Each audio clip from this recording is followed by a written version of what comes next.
Hello, my name is Christopher Matthew Tucker, and this is one brief, concise intro mini lecture summarizing my case, which is I'm an advanced PhD candidate who has been forced to apply for political asylum in Germany due to extreme political persecution, repression, censorship, and torture that I've suffered since 2006 um, due to my relentless and quite good criticism of the Bush administration.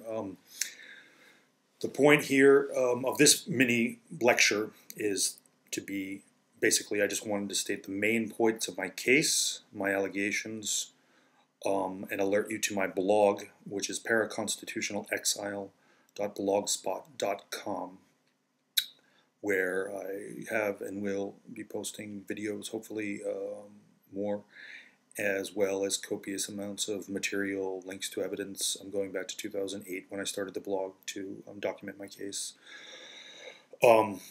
So, it's January 4th. I applied for political asylum in March 2010 in Berlin, now in Heilbronn, Germany.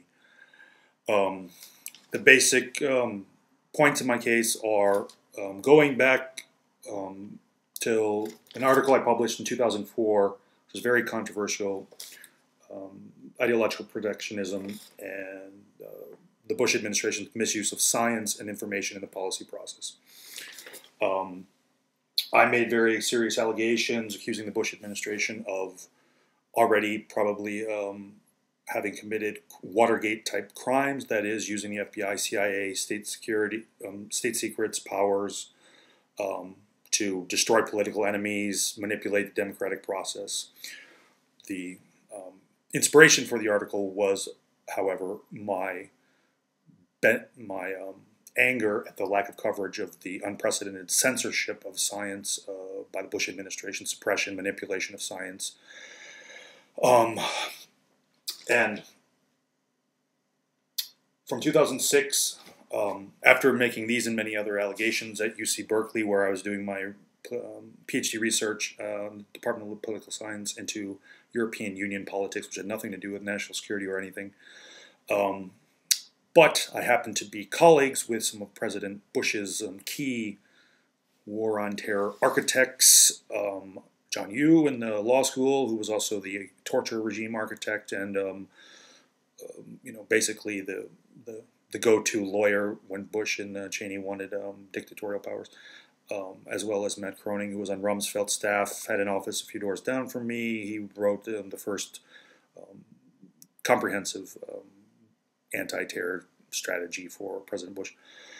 And so they were very well aware of my criticism, knew me personally, and in 2006, from then on, I was put on a blacklist, blacklisted as an enemy of the state, effectively stripped of all human and constitutional rights, and brutally, systematically persecuted, illegally purged from the university, denied any access of employment, my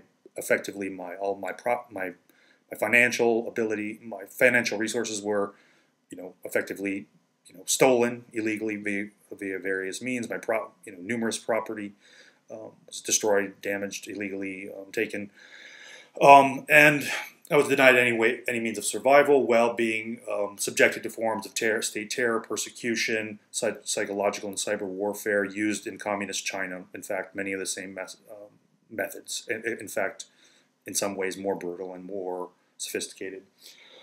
I won't get into the details of that. I'll just say that's the big claim. And I will also say that during this process of persecution and things which constitute torture and probably attempted murder, I realized I was also being aggressively and successfully discredited with the same types of tactics and methods used by spy agencies to discredit people like the Watergate whistleblowers.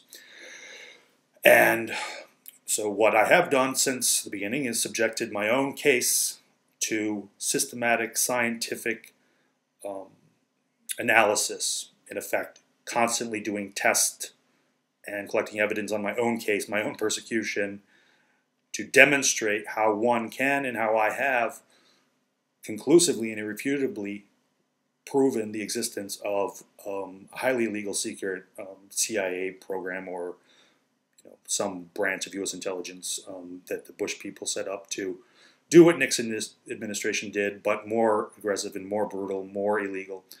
And also during the McCarthy era, and also the COINTELPRO during the, under J. Edgar Hoover, who did things like try to destroy, humiliate, discredit, and even drive Martin Luther King to commit suicide. That's the type of program that they were targeting me with. I will just say that I have not only subjected my analysis to I've subjected my case to scientific analysis. I've proven it in accord with well-established scientific norms. Nobody's challenged that. Nobody's disproven it. But I have been successfully discredited. And there's a mountain of discrediting records, rumors around America to make sure that anybody who does any superficial investigation never learns the truth.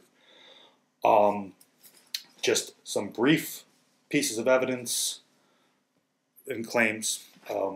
I was the first American to make some very important deductions from my situation, my persecution, because I understood this was part of a bigger program. I document on the record, and also in many documents you can find on my blog.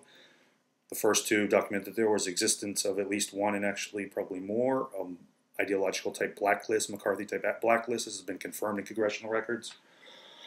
In several documents, and I had realized and deduced that the only way for the Bush administration and CIA to do the things they were doing to me was to be claiming literally totalitarian powers without the knowledge of Congress, and specifically the power to use the military and CIA within the U.S., which nobody knew about, suspend the First Amendment, which makes anybody's political speech, they're not protected, so they can be treated, and the other, they can be punished, persecuted, whatever, because of their political speech if the Bush people thought it harmed their egos or the war or whatever. And the third important thing is they could treat American citizens, therefore, with the legal status of an enemy. That means no human rights, no constitutional rights, full force of any military, spy, intelligence tactic. They could do anything they wanted to you. There was no constitution. It was a complete totalitarian relationship.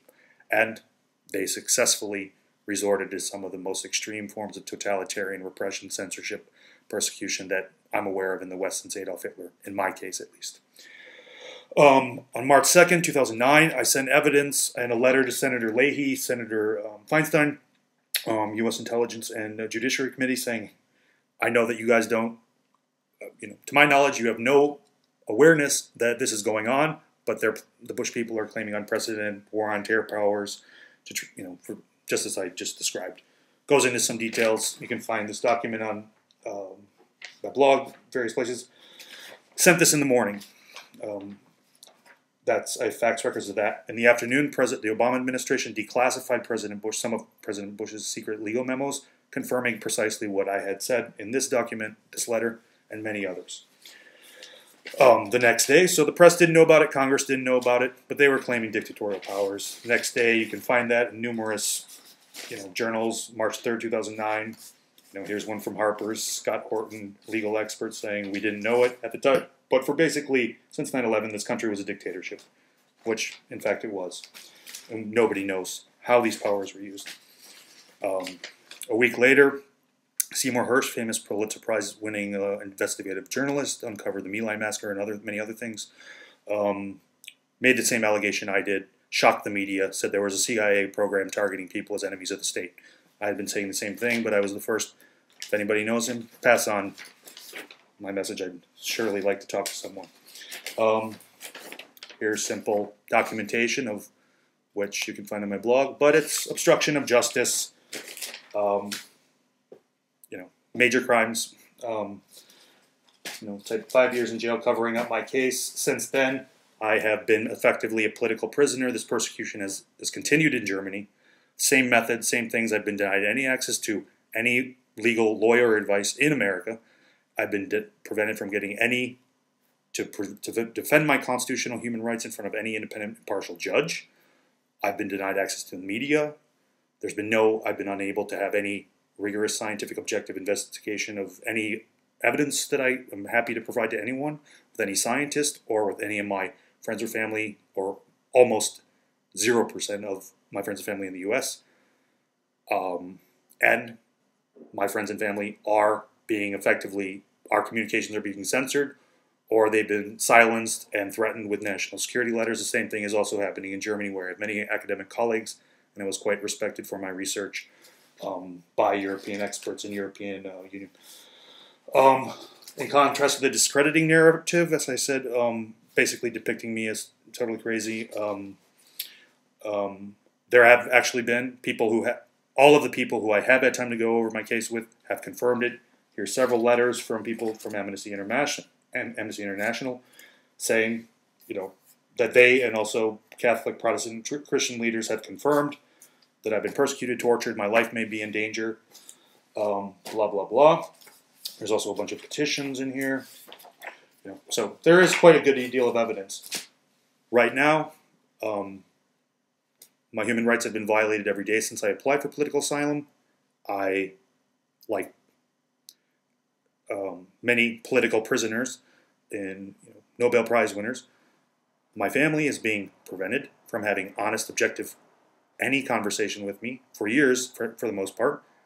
I'm unable to even get any American to acknowledge any receiving and actually the contents of any evidence I sent about my case.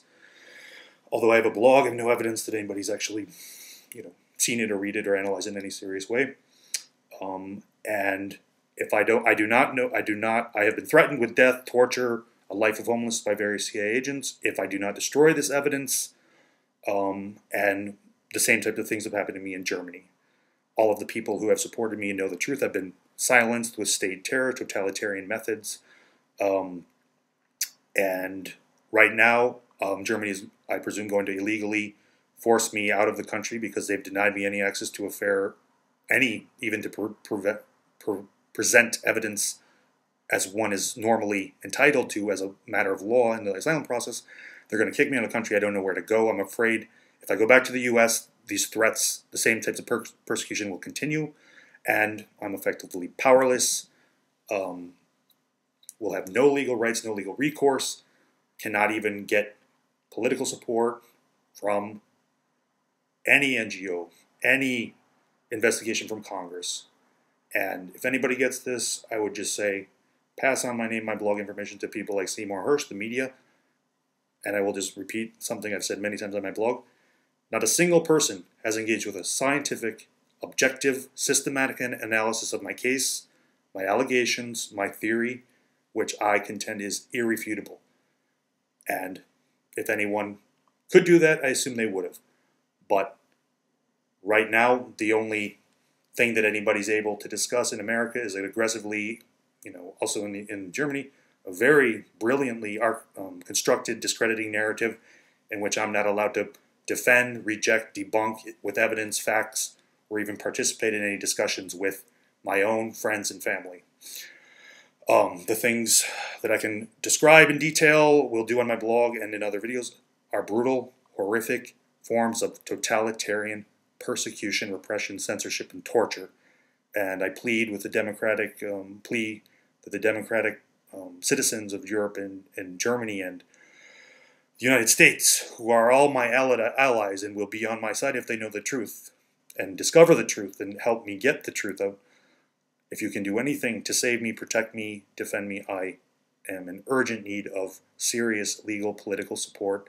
And that's all. Thank you.